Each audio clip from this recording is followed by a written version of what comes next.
ஜோதிடத்தில் விதியை மாற்ற முடியாது. விதியை சொல்ல முடியும், வெல்ல முடியாது. சாஸ்திரத்தில் பரிகாரமே கிடையாது. முதல்ல ஜோதியை ஜோதிச்சு திடமாக சொல்வது ஜோதிடம். ஜோதி என்பது லக்கணம், ஜோதிடம்ங்கிறது ஒரு உயிர். முதல்ல உங்கள் ஜாதக புத்தகத்தில் எடுத்த உடனே ஒரு திருக்குறள் மாதிரி 4 அடி திருக்குறள் மாதிரி ஒன்று கொடுப்பாங்க.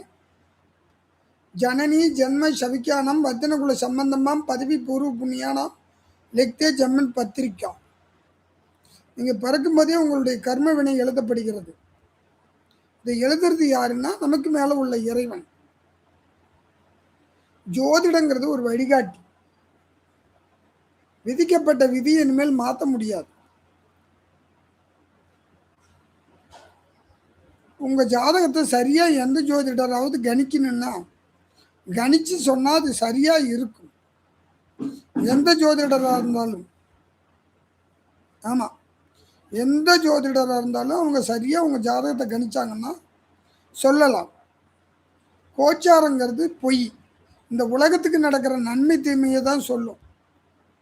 ஆமாம், உங்களுக்கு தனிப்பட்ட எந்த விதமான பலனும் சொல்லாது கோச்சாரம். பொதுவான பலன், இந்த உலகத்துக்கு நடக்கிற பொது பலன். நிச்சயமாக அது நல்ல ஜோசியராக இருந்தால் கணிச்சு சொல்லுவாங்க. தனிப்பட்ட விதி உங்கள் ஜாதகத்தில் எழுதியாச்சு. இந்தந்த காலகட்டத்தில் இது நடக்கணுங்கிறது விதி. அது நடந்தே தீரும். அதில் எந்த வித மாற்றமும் கிடையாது. உண்மையாலுமே அதை மாற்றவும் முடியாது.